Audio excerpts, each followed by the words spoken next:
Hi guys, welcome back to our channel Shala by Centricity, आपका wealth partner. My name is Anuj and you are watching NISM 13 pass for sure videos. NISM का जो 13 exam है, जो common derivatives exam है, हम उसकी videos बना रहे हैं और हम अभी इंटरेस्ट रेट बुक से 4 चैप्टर्स कवर कर चुके हैं. आज चैप्टर नंबर 5 की बारी है, तो चलिए देखते हैं आज चैप्टर नंबर 5 में हम क्या क्या पढ़ेंगे. चैप्टर नंबर 5 है strategies using exchange traded interest rate derivatives. तो देखते हैं क्या क्या पढ़ेंगे आज.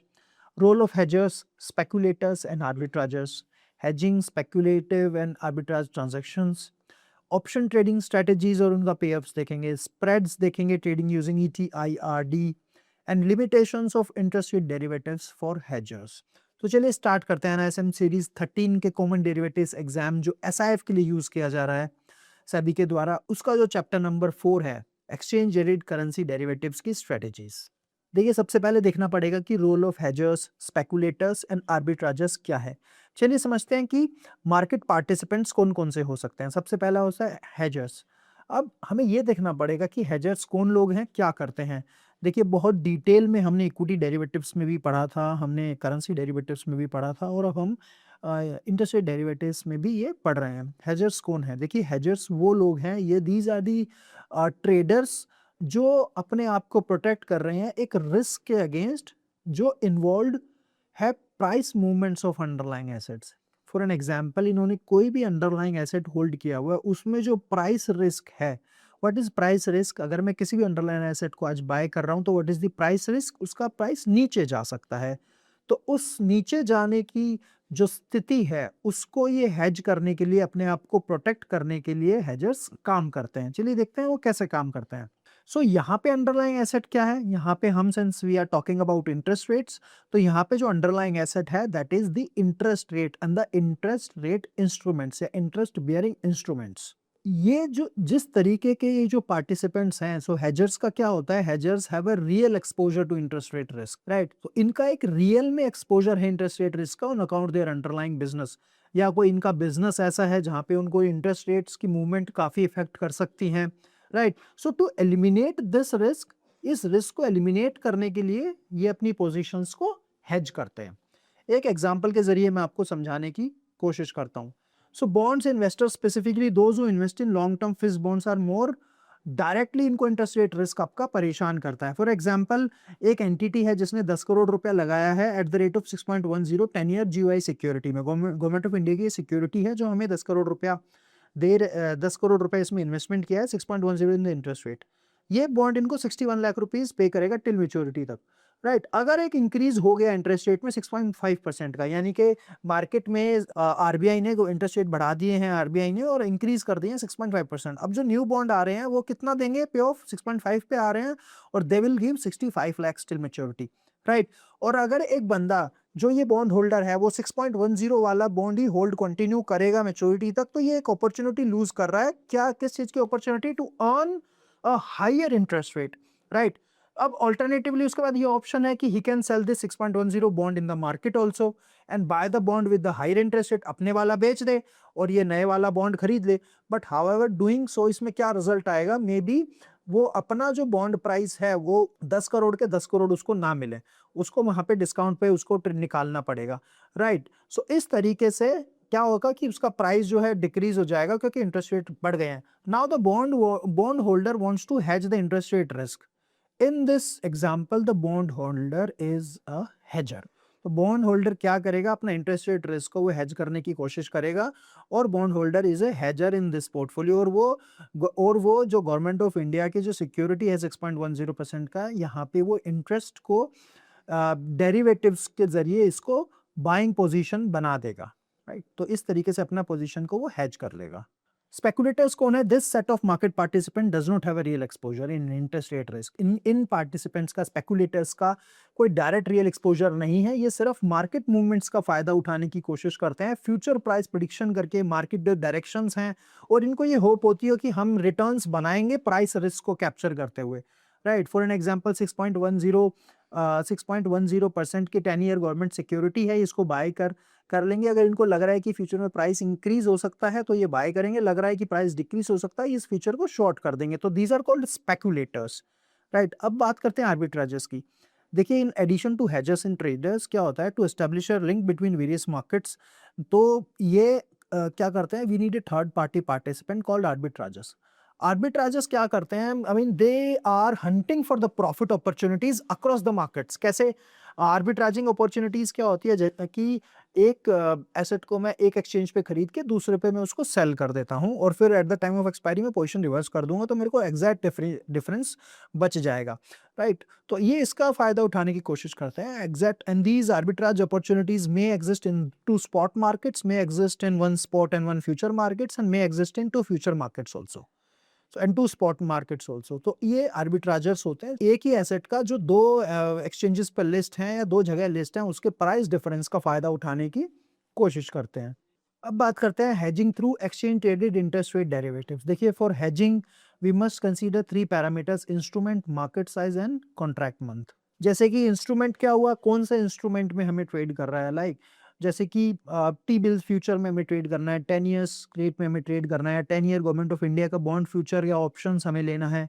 उसके बाद हम मार्केट साइड देखेंगे कि किस तरीके से जो मार्केट कैसे काम कर रही है। अगर हम एक अगर for an example if there is a move in the interest rate cycle going up, तो हम बॉन्ड फ्यूचर्स को बाय करेंगे या बॉन्ड फ्यूचर सेल करेंगे, गवर्नमेंट ऑफ इंडिया की जो ऑप्शन के जरिए हम पोजीशन बनाएंगे। तो ये सारी की सारी चीज़ें हमें देखनी पड़ेंगी। और कॉन्ट्रैक्ट मंथ, राइट, जिस मंथ में हम एक्सपेक्ट कर रहे हैं change in the interest rate, तो वो कौन सी वाली साइकिल का हम कॉन्ट्रैक्ट बाय करेंगे या सेल करेंगे। सो दीज आर कॉल्ड, ये कुछ चीजें हैं जो हमें देखनी है when we are hedging through exchange traded interest rate derivatives. कुछ पोजीशंस बना के हम हेज कर सकते हैं। सबसे पहले आ जाता है शॉर्ट हेज, राइट। अब हम ये समझेंगे व्हाट इज शॉर्ट हेज। देखिए ध्यान से समझने की बात है यहाँ पर। शॉर्ट हेज कब यूज किया जाता है, to protect against a decline in the cash price of a fixed income security, right. अगर मुझे ये लग रहा है कि मेरी ये फिक्स्ड इनकम सिक्योरिटी का जो कैश प्राइस है that may decline in the future, तो मैं उस शॉर्ट हेज स्ट्रेटेजी को यूज करते हुए मैं अपना रिस्क हेज कर सकता हूं। To execute a short hedge future contracts are sold, तो मैं उस पर्टिकुलर सिक्योरिटी का, उस पर्टिकुलर फिक्स्ड इनकम सिक्योरिटी का जो फ्यूचर्स है उसको मैं सेल कर दूंगा। And by establishing a short position, a hedger has fixed future cash price and transfer the price risk of ownership to the buyer of the future contract.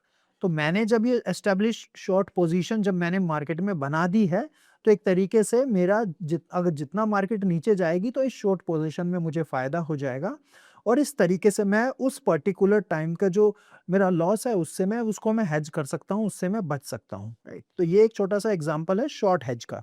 अब बात करते हैं पोर्टफोलियो बेस्ड हेजिंग की। देखिए एक formula बता रहा हूँ कि मेरे को जो मेरा टोटल पोर्टफोलियो है, तो मेरे को कितनी हेजिंग करनी पड़ेगी। तो उसका एक फॉर्मूला आ जाता है, यहाँ पर आपके सामने आ गया होगा कि portfolio modified duration multiply by market value of the portfolio divide by futures modified duration multiply by future price divide by PAR. तो एक ये देखिए एक एग्जांपल के जरिए समझते हैं। An investor has a 26 carats portfolio in government of India bonds with a portfolio duration of 6.1। So 26 crore का पोर्टफोलियो जिसने है गवर्नमेंट ऑफ इंडिया बॉन्ड्स में, पोर्टफोलियो की ड्यूरेशन है 6.1। The bond futures have a duration of 4.7, right, and the 1 month GOI bond future price is at 98.5। तो ये जो government of India का जो बॉन्ड फ्यूचर है उसका प्राइस 98.5 चल रहा है।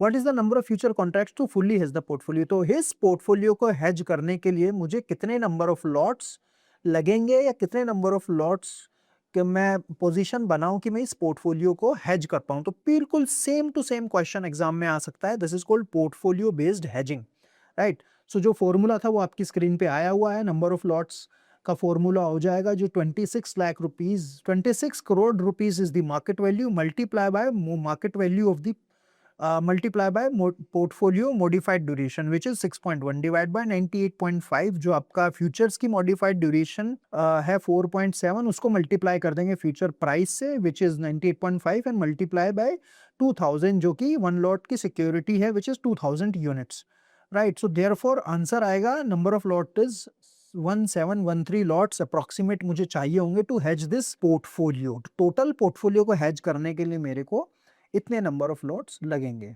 अब बात करते हैं लॉन्ग हेज की। देखिए लॉन्ग हेज कौन करता है, उन ट्रेडर्स के द्वारा ये पोजीशन बनाई जाती है जो ये सोचते हैं कि जो एक एसेट का प्राइस फ्यूचर में बढ़ सकता है। तो अगर मैं ये सोच रहा हूँ कि किसी भी एसेट का प्राइस फ्यूचर में बढ़ सकता है, तो मैं उसमें अपनी फ्यूचर्स के ज़रिए लॉन्ग पोज़ीशन बनाऊँगा। बार-बार हम ये बात कर रहे हैं कि हम लॉन्ग पोज़ीशन कब बनाते हैं, जब हम ये देखते हैं कि उस अंडरलाइंग एसेट का प्राइस फ्यूचर में can go up, can go rise, can increase, तो हम लॉन्ग पोज़ीशंस बनाएँगे और ऑप्शंस के ज़रिए हम कॉल ऑप्शन को बाय करेंगे। तो this is called long hedge. जब मैं ये बात करता हूँ कि मेरे को एक purchasing an asset in the futures और जब प्राइस राइज़ हो सकता है इन दैट पर्टिकुलर पीरियड, तो मैं लॉन्ग हेज बनाऊँगा, राइट? अब इन case of interest rate derivatives, तो हम इंटरेस्ट रेट्स की बात कर रहे हैं। अब हम in case of interest rate derivatives, जो इन्वेस्टर्स क्या करते हैं, want to invest in fixed income securities in future, right? But वो सोचते हैं, दे आर कंसर्न कि interest rate will go down in the future, क्योंकि प्राइसेस में rise in the future and wants to against the same. तो in long hedge the hedger क्या करेगा, buys a future contract to lock in the future price, that's it, right? For an example के जरिए मैं आपको समझाने की कोशिश करता हूं। देखिए, इन insurance company X is expecting to receive policy premium worth rupees 200 crore. March 2020 में उनको पॉलिसी का प्रीमियम आने वाला है 200 करोड़ का। However fund manager is concern about the fall in the interest rate. अब फंड मैनेजर को लग रहा है there could be interest rate fall. तो ऑन फरवरी 12 2000 ऑन फरवरी 12 को क्या किया, द अंडरलाइंग 6.45 G-Secs था 29 वाज ट्रेडिंग एट 99.79 और यील्ड ऑफ बॉन्ड थी 6.8 और मार्च सीरीज था 6.45 और फ्यूचर था 99.60 पे, यील्ड थी 6.51। Fund manager has taken long position for 200 crore in 6.451 G-sec. जो जीसेक 29 वाला मार्च वाला था, उन्होंने उसमें बाइंग पोजीशन, लॉन्ग पोजीशन बना ली, ठीक है। सो अब उन्होंने लॉन्ग पोजीशन जब बना ली तो इंटरेस्ट रेट गिर भी गए, तो उसमें क्योंकि देखिए ऑन मार्च 26 जो एक्सपायरी डेट है, सो जो 6.45% वाला जो फ्यूचर्स में है वो ट्रेड कर रहा है 101 पे, right, against the yield of 6.23। तो इसकी वैल्यू बढ़ गई है और अगर कॉन्ट्रैक्ट फिजिकल सेटल हुआ तो मैनेजर क्या होगा, will receive a bond at 99.60 with a yield of 6.51%। और in case of cash settlement, इसको बॉन्ड से प्राइस फायदा हो जाएगा 101.58 माइनस 99.60 पे जो वो ट्रेड कर रहा है, multiply by 2000 units which can be invested into bonds to higher interest rate. So this is how long hedge will work. Option trading, अब स्ट्रेटजीज की बात करते हैं। देखिए, ऑप्शन ट्रेडिंग स्ट्रेटजीज क्या काम करती हैं। ऑप्शन स्प्रेड्स की अब हम बात करते हैं। Option spreads, spreads involving combining options on the same underlying में रहते हुए और सेम टाइप यूज करते हुए कॉल या put but different strike prices and मैच्योरिटीज। ठीक है, तो हमारा अंडरलाइंग एसेट सेम है, हमने कॉल ही ली है बट डिफरेंट स्ट्राइक प्राइस और डिफरेंट मैच्योरिटीज की ली है। सो इसमें क्या होता है, these are limited profits and limited loss positions, these are primarily characterized into 3। तो इन पोजीशंस में हमारा लिमिटेड प्रॉफिट होता है और लिमिटेड लॉस होता है। सो ऑप्शन जो स्प्रेड्स होते हैं उसमें 3 तरीके के स्प्रेड बनते हैं, vertical spreads, horizontal spreads and diagonal spreads, right. अब ये देखते हैं वर्टिकल स्प्रेड क्या होता है। देखिए, vertical spreads are creating using options having same expiry but different strike price. Same expiry रहेगी बट स्ट्राइक प्राइस डिफरेंट रहेंगे। जैसे कि स्ट्राइक प्राइस डिफरेंट होंगे, मतलब 98.9 का गवर्नमेंट ऑफ इंडिया का मतलब 6.5% गवर्नमेंट ऑफ इंडिया का सिक्योरिटी होगा या 6.7 का गवर्नमेंट ऑफ इंडिया का सिक्योरिटी होगा। इस तरीके से strike price would be different, right. So this can be further classified as bullish vertical spread, जिसमें यूजिंग कॉल्स यूजिंग पुट्स आ जाता है, एंड बेयरिश वर्टिकल स्प्रेड्स आ जाते हैं using calls and using puts. चलिए समझते हैं bullish vertical spreads using calls. अब कैसे पोजीशन बनेगी bullish vertical spread using call, क्या है, चलिए समझते हैं। सो एक एग्जांपल है, ए trader is bullish on bonds assuming interest rates will go down, so he decides to go long on 98.75 strike call option by paying a premium of 0.45 and he expects market not to go above 99.5%। तो उसने short कर दिया 99.5 के call option को and receives a premium of 020, right. तो अब देखिए यहाँ पे हो क्या रहा है, what is bullish vertical spread using calls क्या कहता है, बुल स्प्रेड इसको बोलते हैं, created when underlying view on the market is positive. मेरे को जब लग रहा है मार्केट का व्यू पॉजिटिव है, ध्यान से सुनना, we are talking about bullish vertical spreads using calls. Vertical spreads जो होते हैं these are called option spreads. तो ऑप्शन स्प्रेड्स में सबसे पहले वर्टिकल स्प्रेड आ जाते हैं और वर्टिकल स्प्रेड में भी 2-3 चीजें आती हैं। पहला आ जाता है using calls and using puts bullish में, और ऐसे ही सेम बेयरिश में यूजिंग कॉल्स और यूजिंग पुट। तो बुलिश कॉल स्प्रेड जब मैं बना रहा हूँ using calls, bullish vertical spread में बना रहा हूँ यूजिंग कॉल्स। तो ये कब बनेगा, ये सिचुएशन आ सकती है एग्जाम में आपके सामने, तो इसमें आपको पूछेंगे कि कौन सी स्ट्रेटेजी आप यूज करेंगे। तो इसमें आपकी स्ट्रेटेजी आ जाएगी bullish vertical spread using call में। देखिए, बुल्स स्प्रेड इज क्रिएटेड, ये कब किया जाता है, ध्यान से समझने वाली बात है। When the underline view on the market is positive, मेरा मार्केट में व्यू पॉजिटिव है, मतलब लॉन्ग है, बाय है, कॉल ऑप्शन, यहाँ पे बाइंग की बात हो रही है। But the trader would also like to reduce his cost on position, उसको अपनी कॉस्ट भी देखनी है पोजीशन में, राइट। तो बाय तो कर रहा है वो, लेकिन उसको अपनी रिड्यूस करनी है कॉस्ट भी। So he takes one long call position with lower strike price and sells a call option with a higher strike price.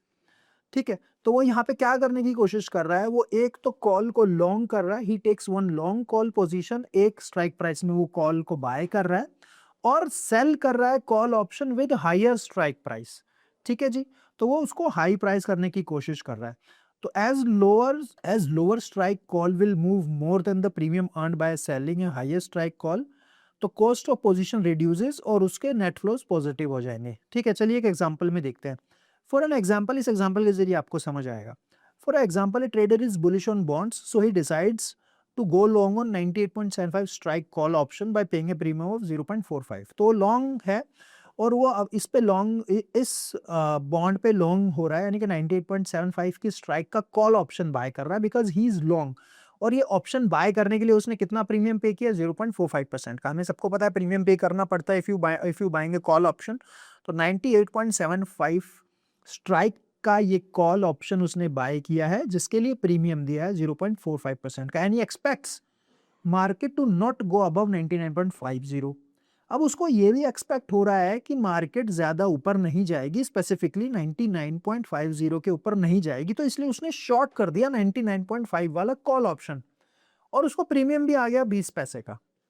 आप समझ गए, ये सोच रहा है कि 98.75 के ऊपर मार्केट जा सकती है, तो इसलिए उसने वहां कॉल ऑप्शन बाय कर लिया एक प्रीमियम पे करके, और वो उसको लग रहा है कि 99.50 से ऊपर मार्केट नहीं जाएगी, 99.50 के मार्केट नीचे ही रहेगी, तो एक कॉल ऑप्शन उसने वहां पे सेल कर दिया। याद रखना, 98.75 का उसने कॉल ऑप्शन बाय किया है और 99.50 का कॉल ऑप्शन उसने शॉर्ट किया है। बाइंग में उसको प्रीमियम देना पड़ा है, यहाँ पे उसको 20 पैसे का प्रीमियम रिसीव हुआ है। जैसे आप शॉर्ट करेंगे आपको 20 पैसे का यहाँ पे प्रीमियम रिसीव हो जाएगा, यानी कि वो आपको मिलेगा। ठीक है, अब उसका पे ऑफ कैसे बनेगा, ध्यान से समझना।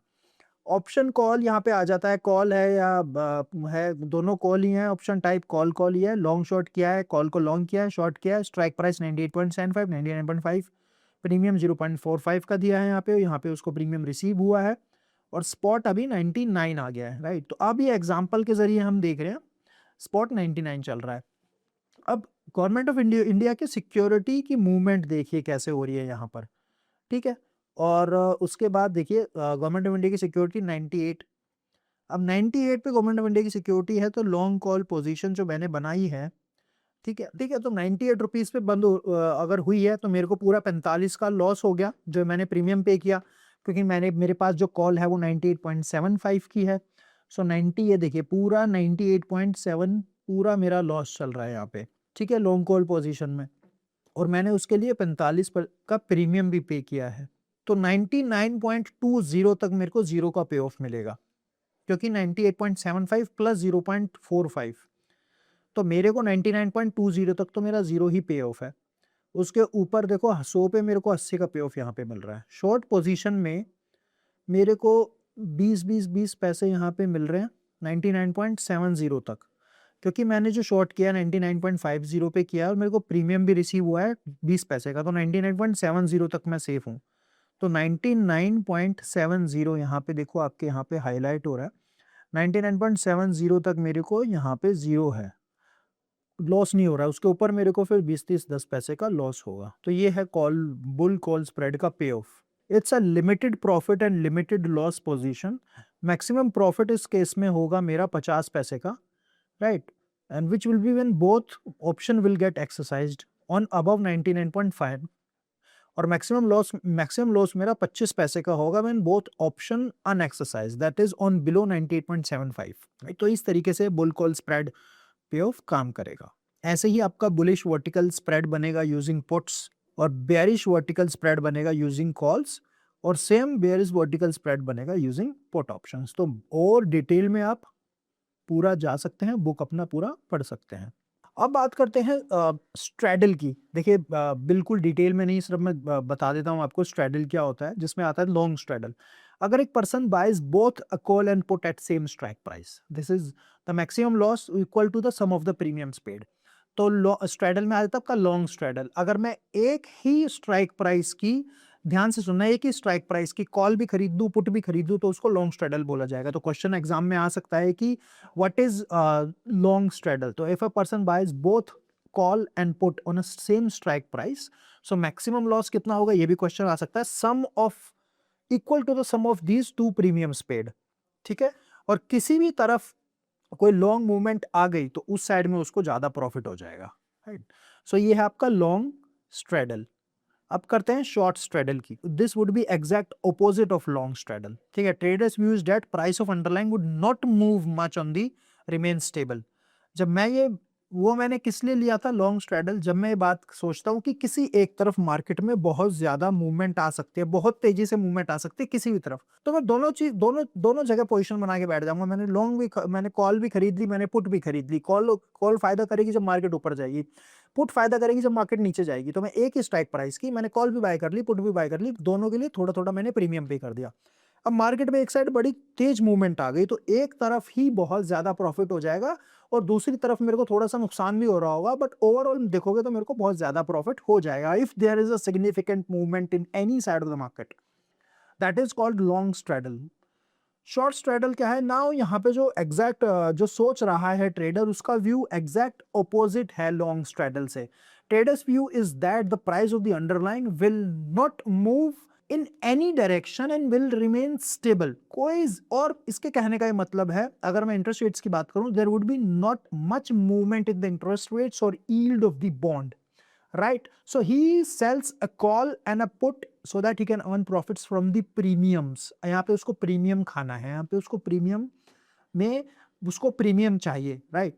तो उस कॉल भी बेच देगा, पुट भी बेच देगा और कोई भी मूवमेंट नहीं आएगी, वो उसका प्रॉफिट हो जाएगा, राइट। तो आप अपनी ये चीज भी बना सकते हैं, शॉर्ट स्ट्रैडल भी आप बना सकते हैं, राइट। अब बात करते हैं स्ट्रेंगल की। देखिए स्ट्रेंगल क्या होता है, right? This strategy is similar to straddle in outlook but different in implementation, aggression and cost also. ठीक है। अब यहाँ पे long straddle में क्या हो रहा है, the outlook here is for long strangle position is that the market will move significantly in either direction, but while in straddle हम क्या कर रहे थे, both options have same strike price. In case of strangle the strikes are different and both the options in case of out of the money and hence premium paid is low. अब मैं वहां पे क्या बात कर रहा था, strangle में मैंने एक ही स्ट्राइक प्राइस की कॉल भी ली थी और एक ही स्ट्राइक प्राइस की मैंने पुट भी ली थी। यहाँ पे मैं क्या कर रहा हूँ, यहाँ पे मैं पुट भी ले रहा हूँ थोड़ी दूर की और कॉल भी ले रहा हूँ थोड़ी दूर की, राइट। क्योंकि देयर वुड बी अ सिक, क्योंकि मेरा प्रीमियम जो मुझे पे करना पड़ेगा फिर वो कम हो जाएगा, क्योंकि मैं दूर की लूंगा तो उसमें मेरे को टाइम वैल्यू ऑफ मनी कम देना पड़ेगा, right. Both the options are in out of the money options में बाय कर रहा हूं, hence premium paid is low. ध्यान सुना, मार्केट आज चल रही है 99, तो मैं 99.25 की कॉल बाय कर लूंगा और 98.75 की पुट बाय कर लूंगा। Both are out of the money options.